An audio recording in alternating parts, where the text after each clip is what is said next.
How are you guys doing? Good. How are you, man? I'm absolutely fantastic. I feel awesome. Yeah. Living in this winter. I feel like I need this hat on me. Yep. All right. There it is. Okay. So, who are you guys? We're Gold, aka GLD. We come from the East Coast. And we traveled all the way here. Funny story though is everybody wonders what GLD means, and even though it's technically gold, like the Yeah, it branding is stands gold. for gold. People always wonder what GLD means, so we tell everybody something different every time. Really? So- what do you tell them? Sooner or later, there's going to be a Reddit page about Yeah. what the fuck gold means. Can I swear on this? What the heck gold means, or GLD means, and that's going to be a good thing. Yeah, and it's gonna be like good looking. Because everybody knows something different now. Really? So yeah, gold. Gold.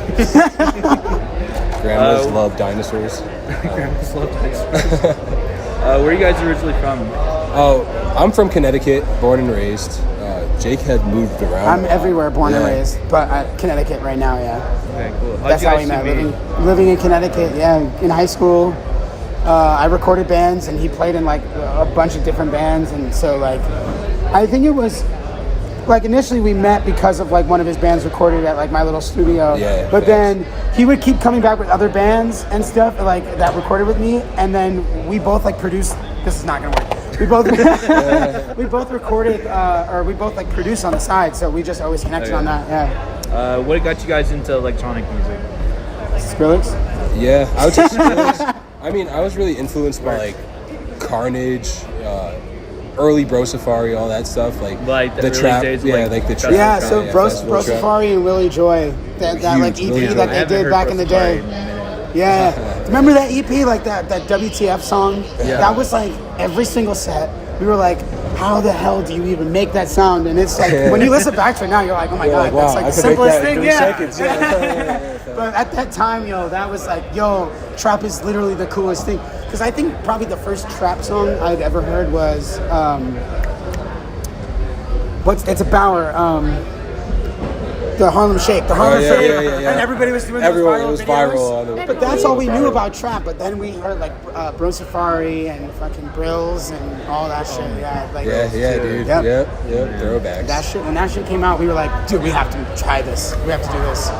Yep. So tell us about the origins of Gold. Like, how did you guys come to be, and like, how did you guys know that you two are going to be the ones to be? So basically, like I started like really getting into the EDM scene and whatnot, and started producing like house music and trap music and shit like that. And then I would send him stuff, and he was in college still at the time. And then when he came home, we were like, "Oh, you want to work on music?" So we just smoked a shit ton of weed and worked on music. Yeah, like, it was crazy because when I was in college, I was going for like music business law, and I had no plans of ever being like an artist. I was like, I'm gonna be Mr. Behind the Scenes, or I'm gonna do something like that. And but the scene in Florida was like absolutely nuts. So started releasing like trap stuff like on SoundCloud. Just pretty much when everybody else started releasing stuff like that. And I started like the clubs there were just so cool. So when I came back to Connecticut, I was like fiending to be able to do that type of stuff, but there was no scene. And he was like the only other person that was doing anything remotely close. So we were like, let's just make music together. Yeah, that's and we made Butts, and we were like, we gotta we're like, do God, this. we kind of have to. This is crazy. And we made a couple more bangers, and we're just like, all right, this is And definitely then, a thing. like a few months after we released Butts, it just popped off like crazy. And, that's when we realized we were like, all right, if we work harder and smarter than everybody else around us, we can actually make something out of this. And that's been our attitude literally since. Yeah, facts. dude. What's your guys' thought process when you guys go into making a track? The How thought do you guys process. usually come up with I don't think there's any specific one. Yeah, it's just like pulling. I think it's like pulling inspiration from like either life experience or just like the music that we're listening to, which might not necessarily be electronic music, but like anything that we're feeling. We do put a lot of feelings, I think, into our music for certain. Yeah, I think that's also what always separated our trap music from other trap artists, or our dubstep from other dubstep artists. Is it's like a lot of people like are all about the drop, but we're all about like the whole song, as a masterpiece. Like we're trying to create like a whole journey rather than just songs, and so that's always been like our thing. But I mean, we don't have like a specific workflow. A lot of times, stuff that he starts, there's like an order to where he'll start stuff and then I finish stuff. Yeah, facts.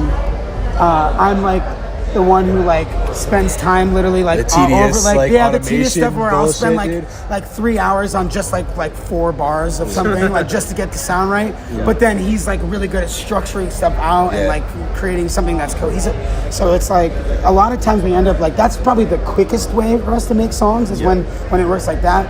But there's songs that were like just him or songs that were just me with like touching up like together or I don't know. There's no specific way, and I think a lot of people put a little bit too much emphasis on trying to have a specific way of making music, where it's like, no, we try to keep it more natural and more organic and shit. Did you guys go to school for producing at all, or did you guys like take classes? Or did you guys just I did. I went to Full Sail. I ended up dropping out. Like the first semester, I was like, all right, I don't want to be in debt, so I'm just gonna do this because. Like I said, I went for. Actually, my story, I could talk for hours about the story that of me at college because my parent. Oh my God. All right, so let me see. Long story short, parents are Christian. They were like, if you go to Christian college, we'll pay for most of it. Cool, that sounds good. I'm gonna go really far away. So I went to. Be careful. I touched the mic. I'll go to Florida. Went to Florida to a Christian college. Started getting into the EDM scene. College didn't like it. I ended up in some drama with the college, and so that was a whole thing where I ended up having to drop out from there.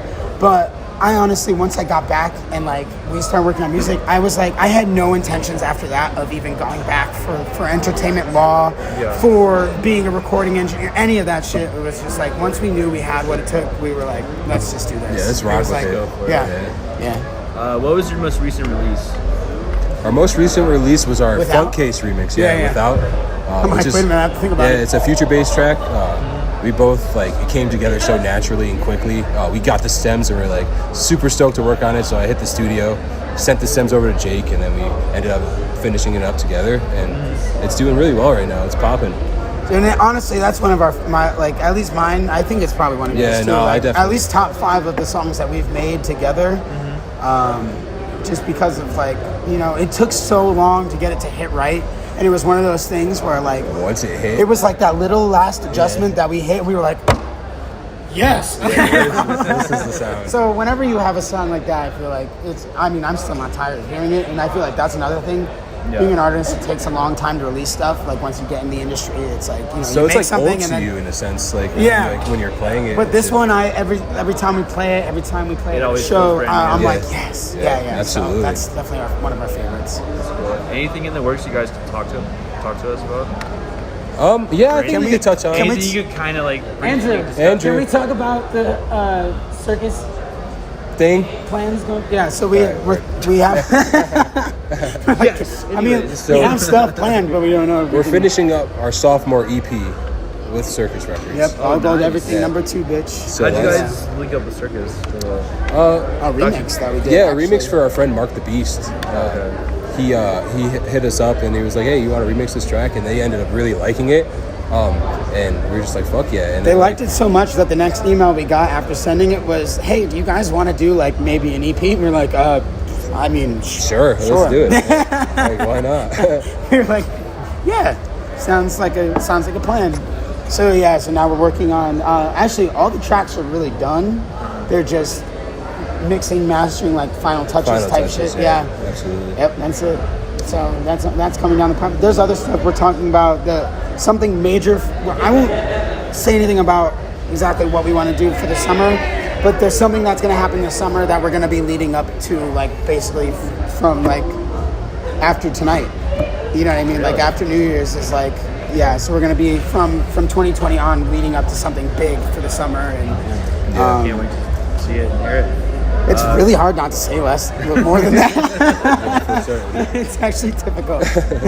Let's talk about performing. So, how do you guys prepare for your shows? Do you guys have like a routine or ritual or anything before you guys hop on stage? I don't think we have a ritual. We tried to like set some before, but like we kind of always fall off. Well, every show is so different. Yeah. And part of the fun of being a DJ is I like reading the crowd personally, especially Yeah. when I'm DJing. Like I like just like seeing what they're vibing with, what they're not vibing with, what's popping off, and all. So I'll have planned things, but I'll also have like a little freestyle thing where I could just go wherever direction I want to. I think the one thing that's always pretty much consistent with what we do is because we're like separate and two different people with two different tastes of music and two different like schedules, even, sometimes 3-song, 5-song, even sometimes 10-song sections we'll like kind of make on our own. Yeah. But we never like make a full mix like Jake makes a full mix or Maddie makes a full mix, Yeah. which we could probably do at some point.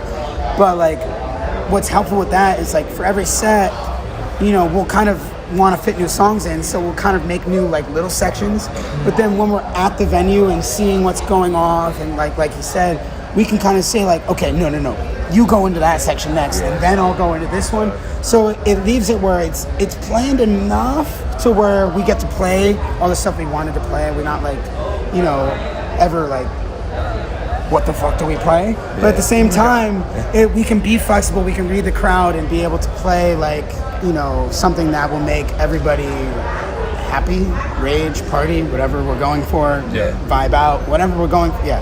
So we did that today actually. We were gonna play. For sure. We weren't really planning on playing house music, I but was about to ask, did you guys do that today? Yeah, that absolutely. was literally him. Like, I think I want to play some house music. House music. And I was like, okay, if you can get into it, let's go with it. And that's So that was yep. Okay. It allows us to do that. What's the most recent show that you both are extremely proud of? This show, I would say, Snow Globe. Like, this is definitely the biggest dope. accomplishment of our career thus It was far. really, really dope. And it was so much fun. Have you guys been here before? Never. Well, all right, I lied. I've been to Lake Tahoe when I was like 5. Yes, I have. And I remember the only thing I remember. So you know how your memories are scattered from when you were little. Yeah. I remember one specific like snapshot memory of like my first time ever seeing snow here. But the snow, I was probably like this tall, and the snow was like here. So I was like, I don't like snow, Mom. So that's my only memory of this place. So as an adult, yeah, first time being here. So when you guys aren't on the road performing, headbanging, or making music, what do you guys do with your free time? Free time? I mean, I like to spend a lot of time, music, in the studio, life experience, hang out with friends, creating new moments and shit like that. And I feel like that also helps inspire me to do music. So, yeah. Yeah, I'm pretty much either just working on music. It's fine because I used to, music used to be my escape from regular life. Yeah. But now music is regular life. So now, I'll say whenever I'm not doing music, like if I need a break from music, video games. Yeah. And so You're big. hitting up a new, so right now it's Assassin's Creed all the way. I've literally played 4 of them in the past, and those are decently long story, and I don't play really online, which I feel like I'm gonna get good at Fortnite and I'm gonna get good at Apex. I'm coming for all you motherfucking DJs that play this shit. But Take on until then, Marshmallow. I'll dive in. Mass Effect was a game that I just dove completely I into never- for I never two played that days. game. I was like no music, just weed and Mass Effect, for 2 days, and different planets and so shit like that. But other than that, same thing, hanging out with friends or just music. What do you guys usually listen to casually? Is it still electronic music, or is it hip hop, top 40 stuff, Billie Eilish? I think I listen to more electronic music than he does. Absolutely. But even I don't listen to that much. I'm very I listen to a lot of hardcore music, pop punk, pop punk is I'm hip really hop, big on. R&B. I'm everywhere when it comes to music, even electronic music. I even love a lot of pop music. Country, everything, pop. Dua Lipa is my girl, man. Oh, yeah. She's bae. The new song that Kalani. she just Don't dropped. Start, Yeah, Don't Start Now is one of my favorite songs of all time right now. I really like the Dom Dollar remix. Yeah, man. It's really catchy, really fun. So we're all over the place. It's really just vibes or whatever we're Good listen to music, at the moment. yeah. I think probably the biggest part where we're both together on is probably pop punk though. Oh, thanks. Yeah, I think we're always showing each other new pop punk bands, and our friends are always when we have people over at the studio, they're always walking in yo, let me show you this, and we're always expecting electronic music, but it's almost always some hardcore breakdown, fucking really heavy shit or pop punk stuff. So that's definitely where we came from. Have you guys at ever least. been to Emo Night? Yeah. Oh, really? New York City. Yes. Emo Night, New York City with Oh, yes. MGK and Craig Owens, and shit was I fucking literally Is that Toss- the one with Travis Barker? When Travis Barker was there? No, I wish don't it was. think so. He's my biggest idol of Yeah, all time. I love But him. I did end up talking to Halsey for like 20 minutes and not even realizing it was her. Literally, it was Yeah, like she was talking there to her, too. having a great conversation. I was like, she looks familiar, but I'm not gonna like pursue that awkward conversation where you're trying to figure out somebody who looks.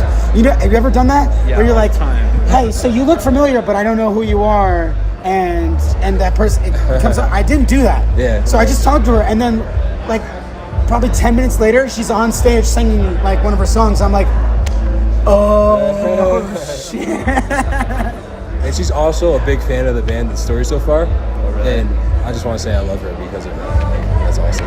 That's one of my favorite bands. Halsey, if you're out there listening, marry both of us. Yeah, we're down. We'll make it work. Like, Marry both of us, Yeah. please. What advice would you guys give to young, aspiring artists, producers, DJs? We actually had somebody ask us this last night. So we had a fan that really wanted to meet us last night, and That was Griffin, right? yeah. I met him yesterday too. and well, he was like, he asked like that question, and we've gotten asked that question. I can't even tell you how many times, and it's so hard to give an answer. But I think probably, at least for me personally, and he probably has a different one. But be yourself. Yeah. I think at the base of it all is, as far as interacting with other people, be yourself, because the right management, the right people, the right whatever will be attracted to you for you. One, in that situation, which is always better. And then two, if your music reflects who you are, you never have to like change. You never have to like force yourself into anything. And then it'll like when fans will be drawn to that like relationship with the music because of the fact that it relates to them, because you're being you, they can be you, or they can be themselves. Listen to that.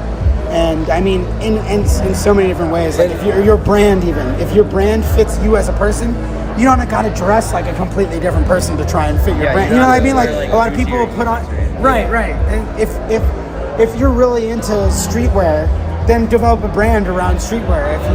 If you're into dressing like a hippie, then obviously don't start like a very streetwear oriented brand. Yeah. Where you have to. And You know, to add to that, I would say networking. Like, a lot of your opportunities are going to come from who you know, and just networking, being in the place where you really want to like just manifest every connection you can make. If it's artists, you know, shaking hands with whomever, you know. Never be afraid to promoters, go up to somebody either. And just like, you know, you can meet someone.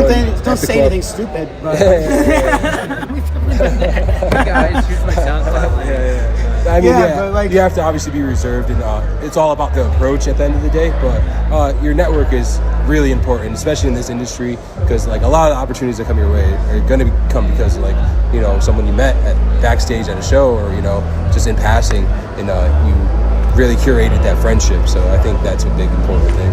Just networking. yeah, and be not like, and connections. I think that goes hand in hand with the being yourself thing too, because if you're just being yourself and you're networking, you're gonna attract other people. Surround people, yeah. Yeah, And you know just what I mean? surrounding Like, you don't yourself have to- with you don't have to people- be fake around people. You don't have Yeah. to be. Yeah. Surrounding yourself with people with the same mindset as you. It doesn't necessarily have to be someone huge, but like if there's another kid in your town that's also doing that, hang out with them more, you know, be in Yeah. the studio with them, keep them around, you know, keep doing stuff like that. And I think that's when you manifest a lot of success. A lot of the biggest stories start from like groups of artists that moved in together and then start building their empires together. And then all it takes is sometimes it's one person pops off and then the rest of them like learn from that, or they all pop off in different ways and then they end up being bigger than, you know what I mean? It's Yeah. it's a win-win. You know what I mean? So it's like It's a squad that's- thing, you know? Yeah. Build a team, and then build a network. Yeah, for sure. What have been some of the ups in your guys' careers that you guys are extremely God, proud of? there's so many. Yeah. That's the one good thing about a career in dance music is there's so many ups. There's a lot of downs. I mean, One thing that Floss actually told us, Kurt from Flosstradamus, he was like, this industry, this career is an emotional roller coaster, because like you'll have the highest of highs, and then so you'll is. come down just as fast as you got there, or just as slow, and that's like kind of like really been like the, fun fact, it's actually clinically proven that being on a stage in front of a crowd, especially a crowd that's there to see you, is one of the biggest life highs that you can ever get. And it equates to the same highs as like prescription drugs, even illegal drugs like Really? psychedelics. Like people describe the same feelings. People have been tested and gone get like CAT scans afterwards, after playing like a show, like what we just did. You know what I mean? Like, and then like right afterwards, and like all the parts of your brain that are supposed to be happy are like just like, you know what I'm saying? Like it's so. Just Going from natural that to high trying to brain. fall asleep in a hotel room, you know what I mean? It's like high, low, and then on top of that, it's like some people go through periods where maybe they change their sound a little bit because it's what they wanted to do, but then people don't really react in the way that they thought, and so it's like, you know, as an artist going from that big of a high to like something like that, it takes you down maybe farther than a normal person would think of something like that. You know, a normal person would be like, fuck it. But like an artist is like, damn, I was just up here, but now I feel like, you know, it's definitely.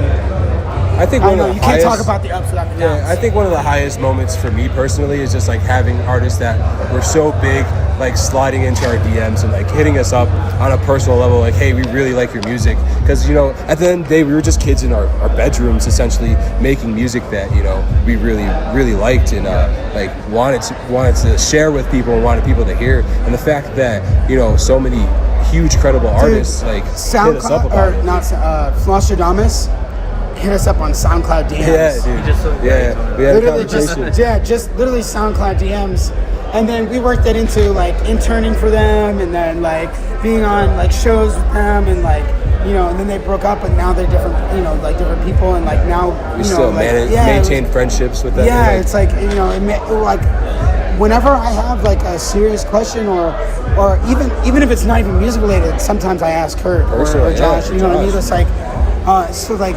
just being able to cultivate. I don't know. I hate the internet, but at the same time, man, I'm so glad the love it, internet's yeah, sure. you know, like it's there. You have everything you possibly need at your disposal. So at your disposal. What are some I didn't of even the, smoke today.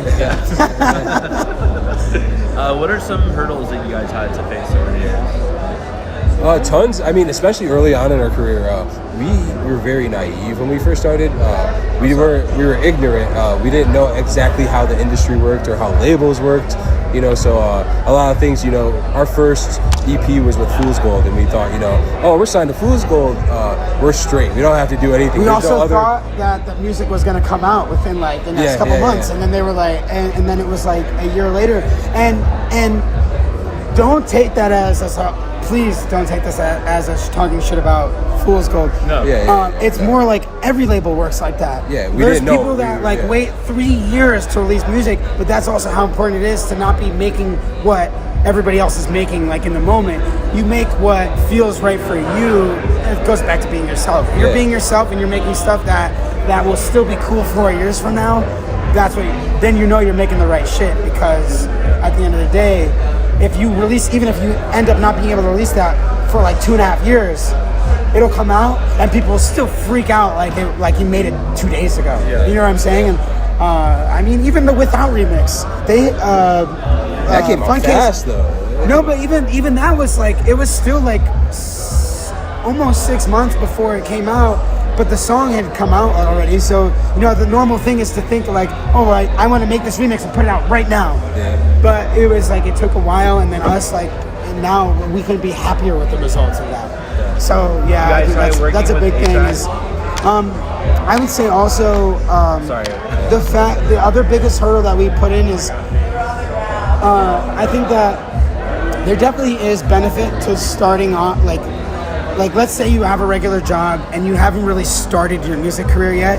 There's benefit to just networking a while before you even put out music and figuring out how the industry works, because I think there were a lot of opportunities that we had, but we didn't even know we had them. Because we didn't really have were proper ignorant to the management process, yet. yeah. We didn't have a booking agent yet.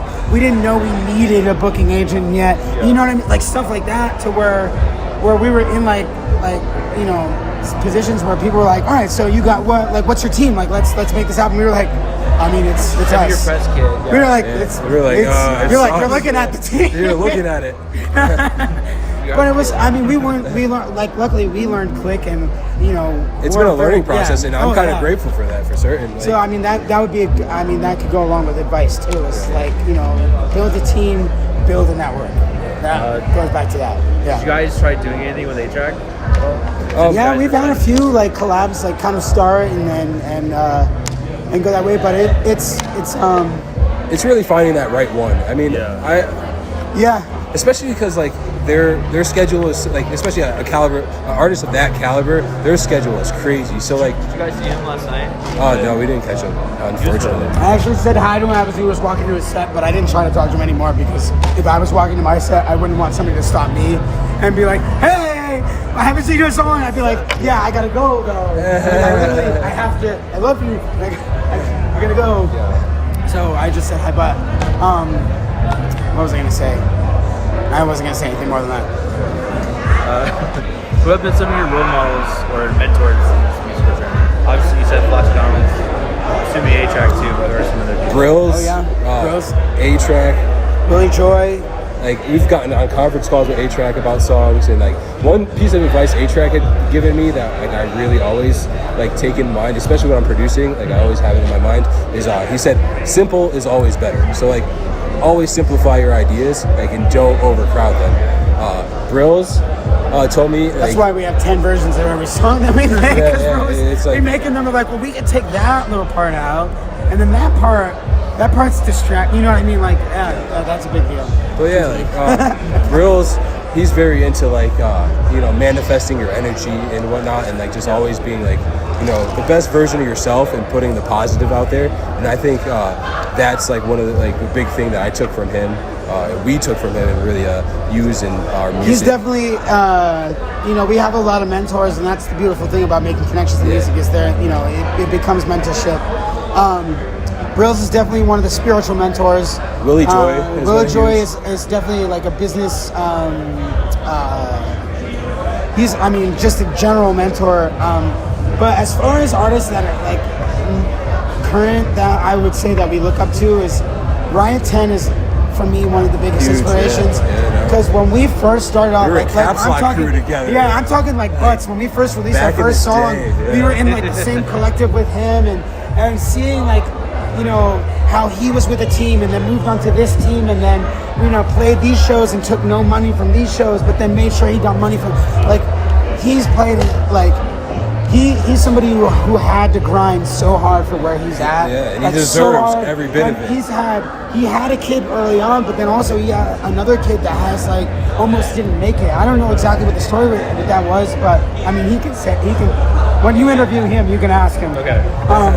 But he's somebody who, like, his kid almost didn't make it, but he had to tour and he had to continue building his career all the while. Like, you know, that's a huge thing. And That's to admirable, see him now, is like, you know, and whenever you see him, he's still the same guy too. And so he's a big influence, mentor, like somebody who we just look up to. And honestly, as far as young cats go, Whipped Cream.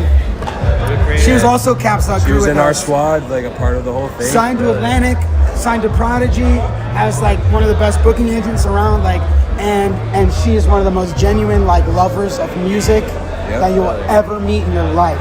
And I love that. You know what I'm saying? And then to see her being able to, she's somebody who is totally herself, somebody who doesn't make music that's outside of like what she makes what she wants to make. You know what I mean? She doesn't like, well, I think people like this, so I'm gonna make this. You know what I mean? That's something that we really look forward to, and I think that she's got another 10 years of insane career. I mean, probably more than that, but like some people you can look at and you're like, I give them 2 years, I give them 3 years, and then we'll see how they adapt. She's somebody who I think is gonna be around for another like century. You know what I'm saying? So like, we definitely look up to her. And there's countless other artists that we look up for too. We meet new people every day that we're like, you know, once you meet them in person or once you see their work ethic or once you see them finding their groove. Ruffalo is another dude. I think he just really found his groove and found himself in music. And he's been killing it lately. And so I think he's got like, you know, so it's stuff like that. Oh my God, Pixel Terror. That's another one. Yeah, everybody's like, like, what? Yeah, you're like, no, yeah. I mean, if I keep thinking about it, there's so many people we look up to that you know, they're either at the same level as us or just like you see them in the right mindset and you're like congrats, because it's so hard. It's so hard to be like what you're supposed to be, but at the same time be who you need to be. Yeah, you know, so yeah. What can we expect from Gold in 2020? Oh, so much shit. Oh, we're going hard as fucking, like, we're just getting warmed up. Like, 2019 was an amazing year for us. We've grown so much as people, as artists, with our brand and everything. We've learned so much. 2019, we became more ourselves. Yeah. I think that's what 2019 ended up being about, was us becoming ourselves. And I mean, I'll be honest, it's hard even being a duo because everybody's on a different journey as far as like who they are. Yeah. And so sometimes like you differ, and sometimes, so finding where we both were like going as individuals, but then how that worked as Gold was like a big part of 2019. And so 2020 is it's going to be a fun year. Yeah. I'll say that much. Absolutely. Good. And last question. What's your guys' favorite Kush smoke? Kush. I have two. I think mine is Jack Herer. That's a good one too. Yeah, that's a good sativa right there. Jack Herer is top 5. But Strawberry Cough and Green Crack. All sativa. We're sativa boys. Yeah, we don't like being tired. We don't like stuff that makes you lazy.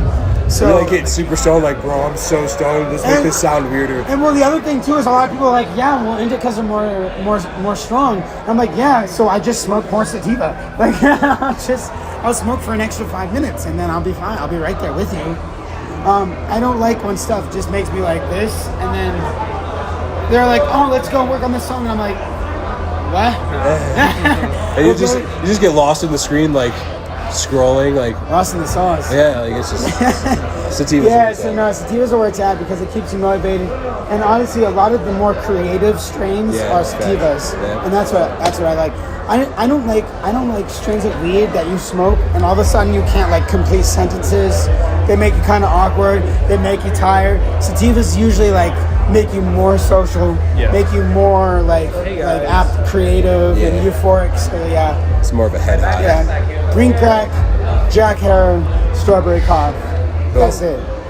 2 guys, 3 strains. It's like 2 girls, 1 cup, but like the opposite. Yeah. 2 guys, 3 strains. That would be a good I like podcast. That. Yeah. 2 guys, 3 strains. Every podcast we smoke 3 different strains. Yeah. And just, All right. like, See, 2020 is full of surprises. Exactly. You never know what's gonna happen. Well, thank you guys again. Dude, thank you, bro. Hell yeah, What man. up? So, You gotta keep warm somehow. Do things, man. guys. Yeah. That was lit.